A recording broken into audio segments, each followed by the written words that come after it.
But guys, do you know that the federal government have actually implemented a $20 monthly limit on all naira cards? Yes.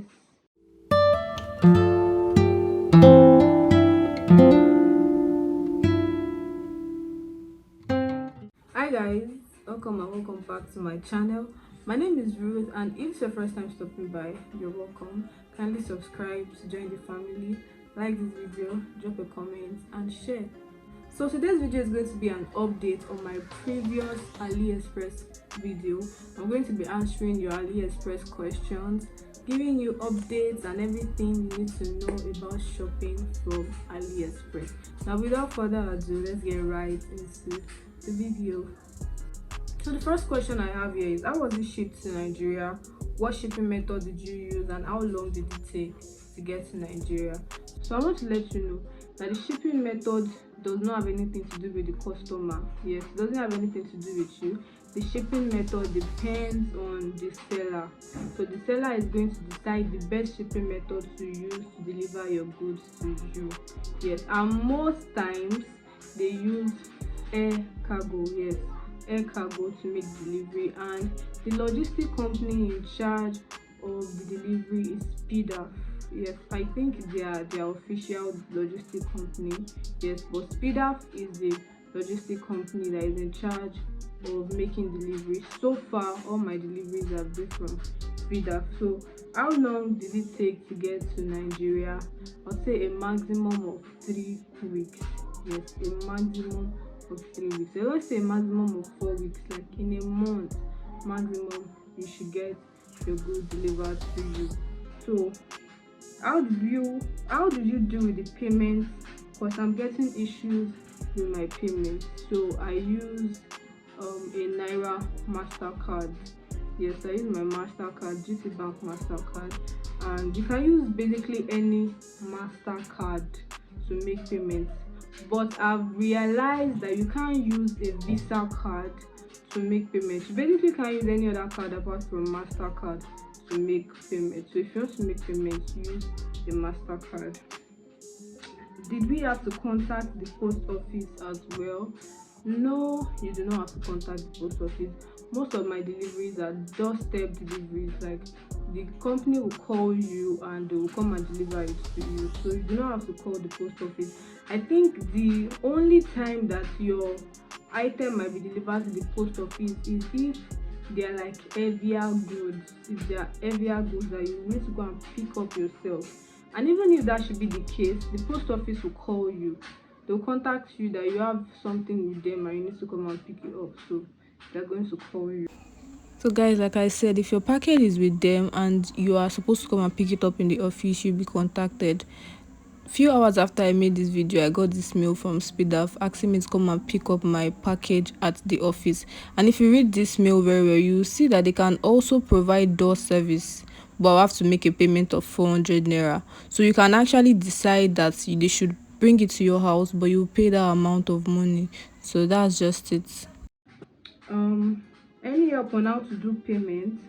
Most banks don't accept dollar and foreign exchange. Now I'm not sure about dollar and foreign exchange because we are in Nigeria, and if you want to pay, you use your Naira card to make payments. So yes.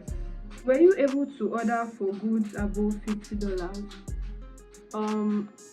I didn't order for goods above $50. All what I was ordering were below $50, so I was able to make order. But guys, do you know that the federal government have actually implemented a $20 monthly limit on all Naira cards? Yes. And how did I get to know this?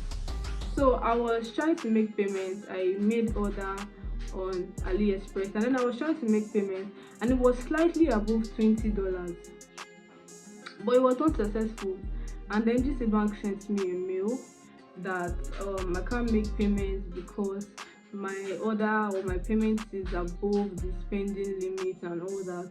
At first I was like, why? You understand? But I didn't really think much about it. I just removed something because it was just slightly above $20, so I didn't think much about it. I just removed like one thing, and then I was able to make my payment. I proceeded with the payment and it was successful. And then when I wanted to make another payment, when I wanted to make another purchase, which was way above $20, I tried paying again and they sent me this same mail. Now imagine my frustration. I was frustrated and angry, like, GTBank, are you kidding me? Why would you tell me I can't pay for I can't pay above $20 in a month? I'm not that poor. Like I had to send them a mail because I was so frustrated. I was like, GTBank, what do you mean? What can I do to increase the spending limit? Are you trying to call me broke? Even if I'm broke, I'm not that broke that I can't spend more than $20 in a month. Because how much is $20? Excuse you. So the mail didn't go through, so I knew, okay, there's no way GTBank can help me since the mail didn't go through. And so I decided to like make my research and find out why I'm actually having this problem. And then I realized that it's not just a GTBank thing, or it's not just my account thing, but it's actually a general thing for all Nigerian banks. Federal government implemented this policy, and it was formerly a limit of $100, but they decided to reduce it again to $20. So the limit now is $20. Imagine. And so I also have ways in which you can bypass this $20 limit. Yes, I made my research and I'm going to be giving you this proven research, proven to work. Now the first and I think the best method that you can use is to get a domiciliary account. Yes, that means an account that runs in foreign currency. So you get a domiciliary account and you get your card. That way you can make payments without any limits. But what about people like me that do not have a domiciliary account and do not have the means to open a domiciliary account right now? What can we do? Which takes me to my second option. Second option is using 2 to 3 debit cards. Yes, now if you have like 3 debit cards, and yes, we know that the limit is $20 per card. If you have like 3, that means you can order for at least for goods worth about $60. Now the only disadvantage of using this option is, what if one good is worth more than $20? What if what you are buying one is about $25? You won't be able to use that option. So this option is only for if you are ordering for good lesser than $20. Now it takes me to my third option. If you can't open a domiciliary account, or you are not able to use 2 to 3 MasterCard because what you are ordering is way more than $25 for one item, then the third option is getting a virtual dollar card. Yes, a virtual dollar card. Now, like the name implies, a virtual dollar card is not physical. Yes, it's not physical, but it runs in foreign currency. Yes, so it's a dollar denominated account. In order to get a virtual dollar card, you get a third-party app, like the cheaper app, a third-party app which can give you access to a virtual dollar card. The cheaper app is one of these apps that you can get in order to get a virtual dollar card. So you download the cheaper app from your app store or Play Store, then you create an account. Then after creating an account, you get your virtual dollar card.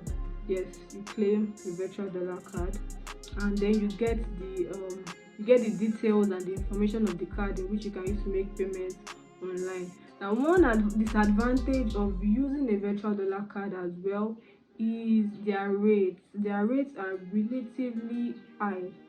Yes, the rates are relatively high, but if you feel like you can afford to pay the rate of using this virtual dollar card, then you are good to go.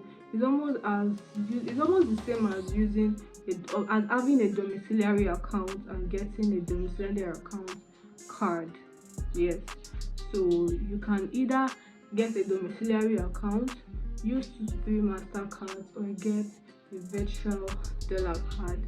So that is all for this video, guys. I hope you find this video helpful.